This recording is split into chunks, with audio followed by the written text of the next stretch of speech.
What's up? Aujourd'hui, je réponds à la question d'un gars qui a eu un premier rendez-vous avec une femme. Il a continué à communiquer avec elle et elle lui a répondu que finalement, elle préférait pas avoir de deuxième rendez-vous avec lui. Donc, évidemment, ça l'a déçu le gars puis il aimerait savoir comment réagir dans ce genre de situation-là. Donc, c'est de ça qu'on parle aujourd'hui. Comment s'assurer d'avoir un deuxième rendez-vous puis quoi faire si elle te dit qu'elle préférait pas avoir de deuxième rendez-vous avec toi. Donc, je vais lire sa question puis ensuite, je vais te donner des pistes de solutions puis des bons conseils pour t'aider si tu vis ce genre de situation-là. Donc, allons-y avec sa question. Salut Will. En fait, j'avais une question. J'ai eu une date aujourd'hui et de mon côté, il me semblait que ça a bien été, mais elle ne veut pas de deuxième rendez-vous. Elle dit qu'elle ne veut pas me faire perdre mon temps et que c'est compliqué pour elle en ce moment. Je suis déçu parce que moi, j'ai vraiment eu un kick sur elle. Dois-je persévérer ou laisser tomber? Donc, voilà pour sa question. Maintenant, premièrement, je vais répondre tout de suite à la phrase finale qui a dit « Dois-je persévérer ou laisser tomber? » Bon, maintenant, selon moi, tu devrais toujours persévérer pour continuer à devenir une meilleure personne, persévérer à vouloir trouver une femme dans ta vie, continuer à faire des rencontres. Donc, persévérer au point de vue global, oui. Par contre, ça va dépendre si tu dois persévérer avec cette femme-là en particulier. Je vais pouvoir aller plus en spécifique, en détail plus tard. Mais selon moi, laisser tomber, ça ne devrait pas être dans ton vocabulaire. Tu devrais juste dire, c'est pas que je laisse tomber, c'est que je passe à aller parler à une autre femme peut-être. Tu comprends? Donc, vraiment, là, je veux pas que tu abandonnes le monde des rencontres, que tu abandonnes cette femme. C'est plus comme je passe à une autre femme si elle n'est pas intéressée. Donc, on va voir plus tard. Je vais aller plus en détail sur ça plus tard, mais dès le départ, je te dis, il faut que tu persévères pour atteindre tes objectifs avec les femmes. Donc, voilà. Ensuite, deuxième truc que je veux te parler, c'est elle dit qu'elle ne veut pas faire perdre mon temps et que c'est compliqué pour elle en ce moment. Donc ça, c'est quelque chose qui va t'arriver si tu fais beaucoup de rencontres. En fait, même les hommes utilisent ce genre d'excuse-là avec les femmes. Donc c'est des deux côtés que les gens utilisent cette excuse-là. C'est la fameuse excuse de « c'est pas toi, c'est moi ». Puis pourquoi on fait ça? Ben, c'est justement pour pas culpabiliser l'autre. Tu sais, c'est pas de ta faute, c'est de ma faute. Ça fait que l'autre personne qui aimerait peut-être faire avancer les choses, par exemple, tu es en relation avec quelqu'un, puis là, l'homme lui dit « Ah, c'est pas toi le problème, c'est moi le problème, je te laisse. » Bien ça fait que la femme, elle peut pas rien dire. T'sais, elle peut être triste, là, mais elle peut pas être fâchée contre lui parce que il n'a pas blâmé de rien. C'est pas de sa faute. T'sais. Donc, c'est à peu près la même chose qu'une femme va faire avec un homme. Puis souvent, on fait ça pour essayer d'atténuer les sentiments négatifs de l'autre, pour essayer de pas trop créer un gros conflit. Puis souvent, je te dirais que c'est souvent quelque chose qui va arriver avec les femmes parce qu'une femme ne va pas essayer d'entrer en conflit avec un homme. Un homme, ça peut être colérique, un peu plus agressif, tout ça, puis elle ne va pas essayer de faire ça, donc elle va essayer de trouver une façon de le faire. C'est un peu aussi la raison pourquoi que des fois, quand les femmes se désintéressent d'un homme, elle va juste arrêter de répondre aux textos parce que c'est plus facile de garder le silence que lui dire directement « je ne suis plus intéressé » parce que quand tu dis ça à un homme directement, ça pourrait le fâcher, il pourrait péter une crise, il pourrait débarquer chez elle puis l'engueuler. Ou, tu comprends ce que je veux dire? Il y a comme des scénarios catastrophiques qui pourraient arriver. C'est sûr que ça n'arrive pas la majorité du temps, mais pour une femme, elle ne va pas prendre le risque. Donc, elle va essayer de trouver quelque chose qui minimise le risque. Donc, c'est pour ça que parfois une femme ne va pas répondre ou qu'elle va utiliser une espèce d'excuse par le côté. Donc, selon moi, tu ne devrais pas prendre ça pour acquis que c'est parce que c'est compliqué dans sa vie qu'elle ne veut pas te revoir. C'est peut-être aussi parce qu'elle n'a pas beaucoup cliqué avec toi. T'sais. Définitivement, en même temps, il faut croire ce que les gens disent. Donc, ça se peut que pour vrai aussi, ça soit compliqué dans sa vie. Donc, ça se peut aussi qu'elle a une dynamique dans sa vie où est-ce qu'elle n'a pas beaucoup de temps à son horaire. Elle t'a rencontré puis elle voit que ça prendrait peut-être trop de temps à continuer à entretenir cette relation-là. Puis elle dit, bon, c'est trop compliqué pour moi, je vais passer à autre chose. Puis ça se peut aussi. Donc ça se peut pour vrai aussi que ça soit vrai. Je veux juste dire que souvent, c'est pour déculpabiliser l'autre. De dire, c'est pas de ta faute, c'est de ma faute. Puis je décide de ne plus faire de rencontres. Donc c'est ça un peu le truc. Maintenant, ce que j'aimerais aborder relatif à ça, c'est dois-je persévérer ou laisser tomber? Qu'est-ce que je devrais faire maintenant que c'est arrivé? T'sais? Puis avant même de dire quoi faire quand c'est arrivé, selon moi, c'est très important que je traite un peu de, comme on dirait, l'éléphant dans la salle. Le truc qui est flagrant, c'est si elle ne veut pas de deuxième rendez-vous avec toi, c'est probablement parce que le premier rendez-vous n'a pas bien été. T'sais.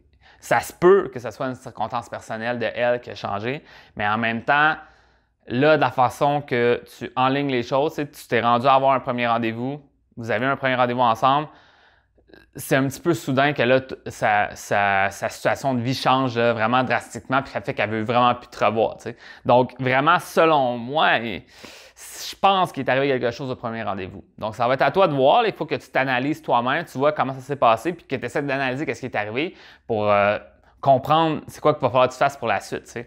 Puis souvent, moi, ce que je vois, l'erreur souvent du premier rendez-vous, c'est de ne pas avoir eu assez d'intimité un peu plus physique. Puis ça a plus des contacts. T'sais. Intimité, ça sonne intense, ça, mais plus de dire il y a eu des contacts. Dans le fond, tu viens de rencontrer la personne, tu la prends par les épaules, tu lui fais la bise. Ensuite, vous marchez un peu dans la rue, tu lui touches l'épaule.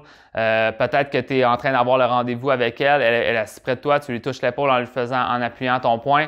Ce genre de physicalité-là montre que il y a une dynamique un peu plus physique puis émotionnelle dans votre rencontre. T'sais, moi, j'ai toujours dit ça, qu'il y a comme 3 axes à travailler quand que tu connectes avec quelqu'un. Il y a un aspect qui est physique, émotionnel puis logique. Puis souvent, les hommes vont se mettre dans l'aspect que c'est par le logique que je vais réussir à faire qu'une femme s'intéresse à moi. Dans le fond, les meilleurs sujets de conversation, les meilleures répliques, ce genre de trucs-là. Puis c'est pas vraiment ça qui fait qu'une femme s'intéresse à toi, c'est comment elle se sent vis-à-vis de toi. Puis ça, comment elle se sent, bien, c'est vis-à-vis la façon que tu lui parles, définitivement. Tu sais, ça peut évoquer des émotions, mais c'est aussi quand tu la touches. Donc, il y a vraiment une dynamique où est-ce que elle va te percevoir comme un amoureux ou un amoureux potentiel dans la façon que tu interagis avec elle. Donc, c'est sûr et certain que si tu es arrivé assez timide au rendez-vous, tu t'es assis, vous avez parlé face à face, puis tu n'as pas fait sortir beaucoup d'émotions. Vous avez passé un bon moment, mais c'est quasiment un moment amical, tu sais, vous jasiez.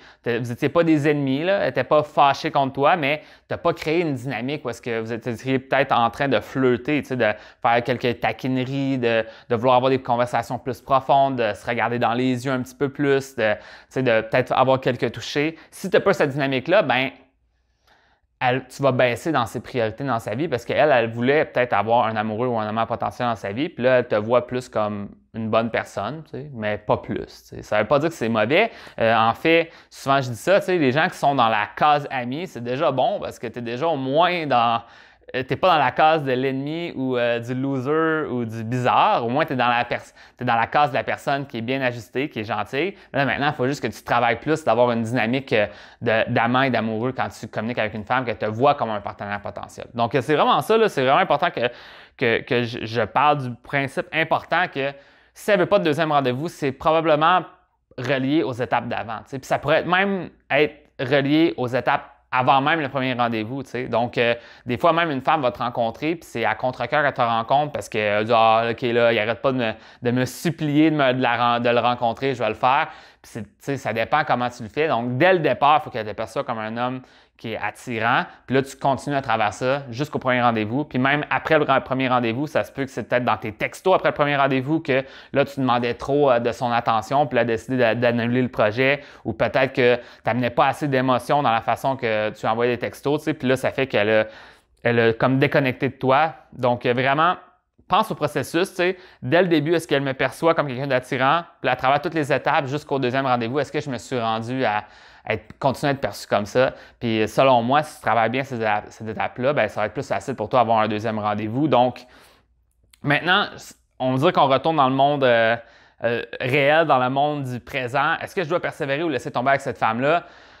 Là, moi, ce que j'aurais fait, là, maintenant, c'est trop tard, je pense, parce que là, tu sais, ça doit faire quelques semaines, là, quand j'ai reçu la réponse. Tu sais, évidemment, je ne réponds pas en live 2 secondes après avoir reçu la réponse. Selon moi, si tu as eu la question, si tu as eu la réponse récemment, il aurait fallu que tu entres dans une discussion ouverte et franche avec elle vis-à-vis qu'est-ce qui fait là, qu'elle n'a pas vu, elle ne voit pas le potentiel du deuxième rendez-vous, puis vraiment garder quelque chose de positif, tu sais, puis vraiment en discuter dans les textos. Puis en fait, tu sais, souvent, moi, j'avais vu ça quelque part d'autre dans une formation de vente consultative, mais c'est la même chose dans le monde des rencontres. C'est que parfois, quand tu sais que, entre guillemets, tu n'as pas la vente, tu n'as pas la suite, des fois, ça vaut la peine de juste prendre un pas vers l'arrière et demander qu'est-ce qui n'a pas fonctionné. Tu sais. Puis c'est sûr et certain que ce ne sera pas toujours 100% la vraie réponse, mais des fois, il y a des trucs flagrants que tu as fait, qu'elle a dit « J'ai pas aimé ça quand tu as dit ça, ça m'a vraiment turn off. » Puis là, tu es comme « Ah,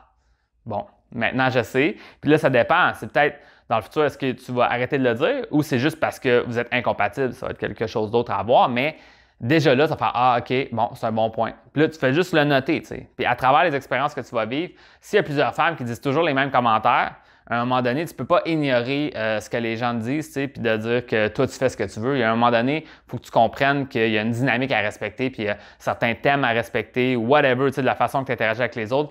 Puis en demandant un peu, là, dire, y a-t-il quelque chose que j'ai fait dans le premier rendez-vous qui t'a fait faire que tu n'as pas envie d'avoir un deuxième rendez-vous, tu sais, ou c'est vraiment juste relié à que c'est compliqué pour toi en ce moment? C'est ce genre de questions-là. Tu comprends quelque chose de plus profond, tu lui demandes, est-ce que c'est vraiment ça la raison là, que c'est compliqué puis que tu n'es pas prête à blablabla ou c'est quelque chose que j'ai fait? J'aimerais le savoir, tu sais, pour le futur. Puis ça, sérieusement, en étant honnête comme ça, souvent les femmes vont s'ouvrir à toi puis ils vont te le dire. C'est quoi que tu as fait? C'est pour vrai. Puis c'est là que tu vas t'améliorer. Donc, selon moi, tu sais, quand tu vis, entre guillemets, un échec, tu sais, avec une femme, tu veux faire avancer les choses, puis là, tu frappes un mur où est-ce qu'elle décide, tu sais, que non, finalement, moi, je ne vois pas l'intérêt de voir une suite avec toi. Ça vaut la peine d'essayer de t'analyser toi-même, puis aussi peut-être de demander à l'autre qu'est-ce que j'ai fait, tu sais, juste pour savoir, dans son point de vue à elle, qu'est-ce que tu as fait. Ça ne veut pas dire qu'il faut que tu prennes tout pour du cash, tu sais, il ne faut pas absolument que tu prennes tous ses conseils comme si c'était 100% la vérité, mais c'est un feedback que tu vas avoir. Puis souvent, je pense que le problème des hommes, puis des femmes, mais là, je parle à toi parce que tu es un homme, c'est de manquer d'introspection, tu sais, de juste agir dans la vie. « Oh, je fais des affaires. Ah, ça n'a pas marché. Ah, je suis pas chanceux. » Non, des fois, c'est pas une question de chance, puis de juste y aller n'importe comment, c'est de comprendre comment s'améliorer avec les autres, comprendre les dynamiques. Donc vraiment, analyse qu'est-ce qui s'est passé, OK? Puis retourne dans le passé. Qu'est-ce qui s'est passé jusqu'au premier rendez-vous? Qu'est-ce qui est arrivé dans le premier rendez-vous? Qu'est-ce qui est arrivé après le premier rendez-vous pour que ça me mène à faire qu'elle n'est pas intéressée? Puis là, dans le futur, là, vraiment, améliore ce processus-là.